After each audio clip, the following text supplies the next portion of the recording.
Spinner James തന്നെ keep ചെയ്യുന്നുള്ള ഒരു ഇതാണ്. ഓക്കെ, ഈ ജാസ്മിന് ഇങ്ങനെ ഒരു എന്താ പറയാ പുറത്തിറങ്ങി നമ്മളുടെ പെർഫോമൻസും പിന്നെ ബിഗ് ബോസിന് ശേഷം എനിക്ക് കുറച്ച് കഴിഞ്ഞപ്പോ എല്ലാരും കാണല്ലേ, അപ്പൊ അതിന്റേതായ ഒരു ഹാപ്പിനെസ് എല്ലാം ഉണ്ടായിരുന്നു. ആര് വിന്നറാവുമെന്ന് തോന്നുന്നു? എനിക്ക് അറിയില്ല, ലൈക്ക് ഞാൻ ഓൾറെഡി പറഞ്ഞു, ജിൻഡോ ചേട്ടനോ അർജുനോ അല്ലെങ്കിൽ ജാസ്മിനോ എന്തായാലും ഒബ്വിയസ്ലി ഇവരിൽ മൂന്നിൽ ഒരാളായിരിക്കുമല്ലോ വിന്നറാവും. ജിൻഡോ ചേട്ടൻ ആയിരുന്നു ഉള്ള രീതിയിൽ പറയുന്നുണ്ട്. അപ്പൊ അത് ഓഡിയൻസ് ആണല്ലോ തീരുമാനിക്കുന്ന ആര് വിൻ ചെയ്യണം. ഓക്കെ, ഈ ജാസ്മിന് ഇങ്ങനെ ഒരു എന്താ പറയാ പുറത്തിറങ്ങി കഴിയുമ്പോൾ സൈബർ അറ്റാക്ക് വരാൻ ചാൻസ് ഉണ്ടെന്നുള്ള രീതിയിൽ പറയുന്നുണ്ടായിരുന്നു. അപ്പൊ അതിനൊരു ചേച്ചി ഒരു ഇത് പറയുന്നുണ്ടായിരുന്നു. അപ്പൊ അത് സൈബർ അറ്റാക്ക് ഉറപ്പായിട്ടും ബിഗ് ബോസ് ആണെങ്കിൽ പലർക്കും കിട്ടാവുന്ന ഒരു സംഭവമാണ്. ഒരുപാട് കിട്ടിയ ഒരാളാണ് ഞാൻ. അപ്പം സ്ട്രോങ് ആയിട്ട് നിൽക്കുക, അത്രേ പറയാനുള്ളൂ. കാരണം വിഷമമുണ്ടാവും ഒബിയസ്ലി, ഞാനും ഒരുപാട് വിഷമിച്ചിട്ടുണ്ട്, സങ്കടപ്പെട്ടിട്ടുണ്ട്, കരഞ്ഞിട്ടുണ്ട്.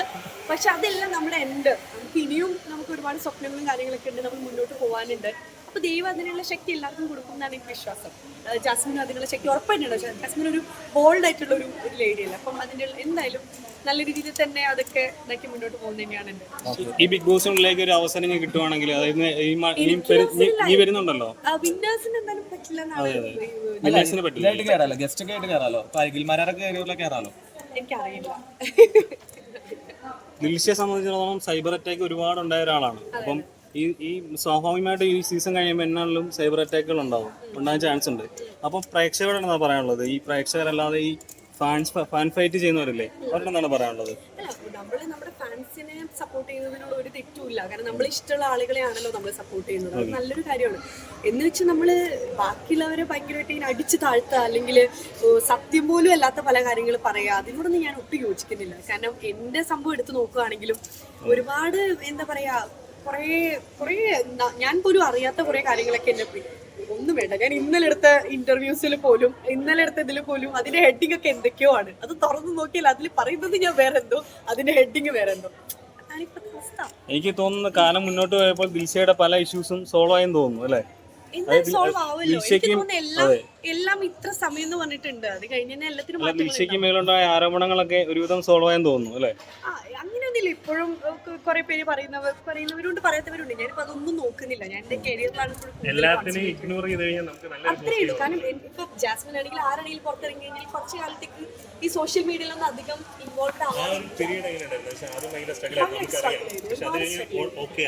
പിന്നെ ഓക്കെ ആയി. കാരണം പിന്നെ നമ്മൾ ഇരുന്ന് കഴിഞ്ഞാൽ നമുക്ക് നഷ്ടം, അല്ലാതെ വേറെ ആർക്കും നഷ്ടപ്പെടാനില്ല. നമ്മൾ തന്നെ ഇറങ്ങി തിരിക്കുക നമുക്ക് വേണ്ടിയിട്ട്. നമുക്ക് കൊണ്ടുതരാൻ ആരും ഉണ്ടാവില്ല, നമ്മളെ ഉണ്ടാവുള്ളൂ. അപ്പൊ ഞാനും എനിക്കൊരു സ്വപ്നം ഉണ്ടായിരുന്നു, അതിലോട്ട് എത്താൻ വേണ്ടി ഞാൻ കുറെ സ്ട്രഗിൾ ചെയ്തു. ഇപ്പം അതിലോട്ട് പൊക്കോണ്ടിരിക്കും.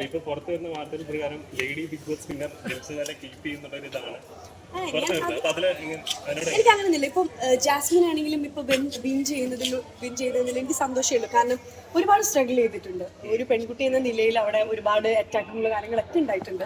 അപ്പം ഇപ്പൊ ജിൻഡോ ചേട്ടനാണെങ്കിലും ആരാണെങ്കിലും ഈ ഫൈനൽ 5 എത്താന്നൊക്കെ പറയുന്നത് സിമ്പിൾ ആയിട്ടുള്ള കാര്യമില്ല.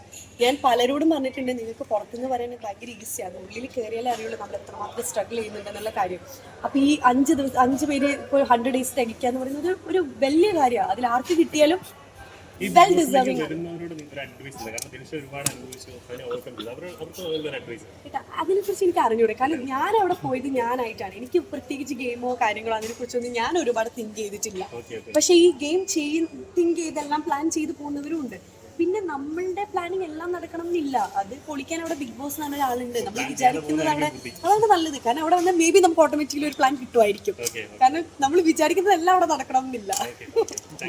നിങ്ങളുടെ സീസണും ഇപ്പോഴത്തെ സീസണും കമ്പയർ ചെയ്യുമ്പോൾ എന്ത് തോന്നുന്നു? ഏത് സീസണാണ്? കമ്പയറിംഗ് ഒന്നുമില്ല. എല്ലാ സീസണും അതിൻ്റെതായ ഒരു ഇതുണ്ട്. എൻ്റെ സീസണാണ് എനിക്ക് സ്പെഷ്യൽ. കാരണം ഞാൻ ആ സീസണിലും എൻ്റെ കൂടെ ഉള്ളവരാണ് എനിക്ക് സ്പെഷ്യൽ. എന്ന് വെച്ചാൽ എല്ലാ സീസണിലും അതിൻ്റെതായ ഒരു ഇതുണ്ടല്ലോ, ഉറപ്പായിട്ടും. ഇപ്പൊ അൺഒഫീഷ്യൽ ആയിട്ട് വരുന്നത് ജിൻഡോ വിൻ ചെയ്തു എന്നുള്ളതാണ്. അപ്പൊ എന്ത് തോന്നുന്നു? നല്ല കാര്യം. കാരണം ഇപ്പം ജിൻഡോ ചേട്ടനും ഒരുപാട് സ്ട്രഗിൾ ചെയ്തിട്ടുണ്ട് അവിടെ. പിന്നെ ഒരുപാട് ടാസ്കുകളിലും എല്ലാം നല്ല രീതിയിൽ പെർഫോം ചെയ്തിട്ടുണ്ട്, മുന്നോട്ട് പോയിട്ടുണ്ട്. അപ്പം നല്ല കാര്യം. Okay, thank you.